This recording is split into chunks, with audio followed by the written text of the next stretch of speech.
Pinatunayan sa XXX si Joseph na kaya ngang makatakas ng isang hostage na nakaposas gamit ang nail cutter.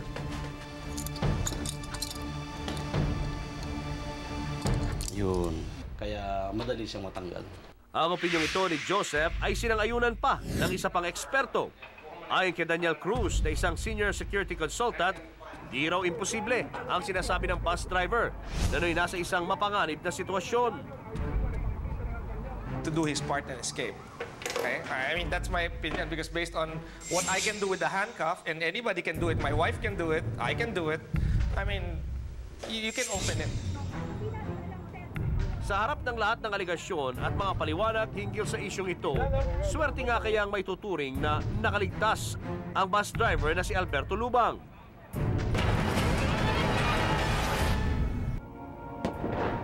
O malas na nakatakas dahil posibleng makasuhan sa salang pakikipagsabuatan raw sa hostage taker na si Captain Mendoza.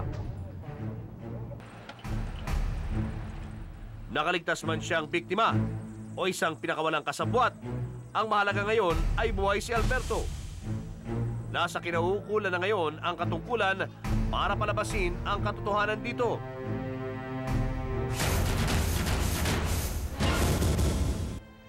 At dahil mas importante sa XXX ang kaligtasan ng isang biktima, ipinako namin ang pansin sa pagsasiyasat sa mga impormasyong maaaring makatulong at magamit ng publiko sa mga pagkakataong malalagay sa kompromiso ang buhay at kaligtasan ng isang tao tulad na lamang nung naganap nung Lunes. Dito ay naging katuwang rin ng XXX si Ginoong Daniel Cruz para isiwalat ang ilang basic o simpleng impormasyon na dapat malaman ng bawat isa. First of all, you have to stay calm, definitely. Dapat kalmado kayo at dapat mag-act kayo as yung gray person na sinasabi, yung hindi mapapansin. Okay? You don't want to draw attention dun sa hostage taker sa inyo para just in case magkaroon ng situation na kailangan may sampulan, hindi kayo mapipili. Okay? So you want to be as undetectable as possible. Okay? So dun kayo, nag-aantay lang kayo for that opportunity. Okay? Then you want to follow each and every direction he wants you to do. Do not patronize him. Huwag kang pumapil sa kanya. Basta gawin mo lang yung pinagagawa. Pag pinaupo ka, huwag mong salita. Umupo ka, huwag mong salita. Third, kuha. Hindi ka na makakatakas sa akin yan. Pag tinaas ko... Binunyag sa XXX ng kausap naming eksperto kung ano ang dapat bantayan sa panahon ng pagbibihag. You have to remember, yung first hour ng hostage taking is the critical hour kasi yung hostage taker will want to show he is in command. So what will he do? He might shoot in the air, try to push you around, hit you, so you will comply. So you will be afraid, you'll have fear, and you will start following him. So you just have to bear with it and just keep calm. Pero paano nga ba kung maging bayolente ang isang hostage taker? Itinanong rin namin kay Ginoong Cruz kung ano ang dapat maging aksyon ng isang hostage sa sitwasyong ganito.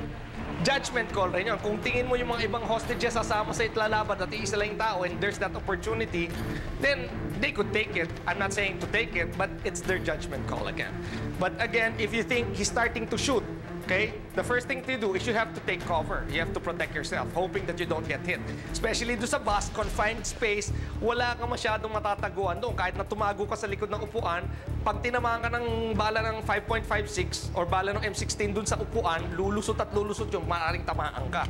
Okay? So you have to stay down, pray that the rescue team comes in time, then you really have to stay down because pagpasok, yung hostage rescue team naman will try to neutralize yung threat.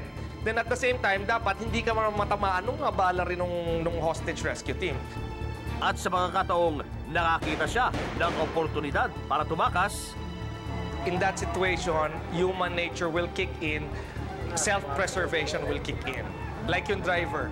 Diba? Yung driver, ayaw sa gusto niya, alam niya pwede siya mamatay.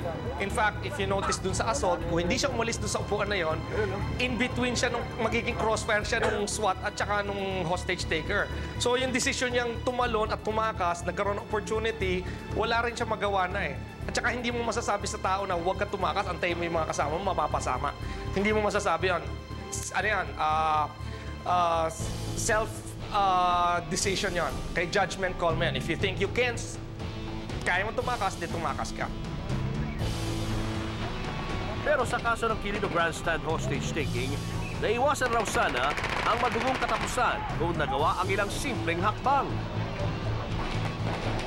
Proper cordoning was applied. I would say if they could evacuate the whole Luneta, close Ross Boulevard, nobody gets into Manila Hotel, nobody gets into the side of the U.S. Embassy areas. Everything is isolated and the bus is isolated. And even the press, we just told you can't enter for safety reasons. Baka tamaan kayo ng bala, kami mananagot. It's not even telling them that there's a news blackout. You're just protecting their safety. I think hindi naahantong doon sa susunod na step na magkakagulo sa brother, maaresto yung brother, makukunan ng video ng press yung situation. I think it will all end there if it was a proper cordoning. Habang nag-iintay pa ang lahat sa resulta ng investigasyon, bukod sa pag-asang nagsilbing malaking aral sa lahat na naging insidente, ang mahalagang maagapan ngayon ay ang huwag nang maulit pa ang madugong sandaling yun.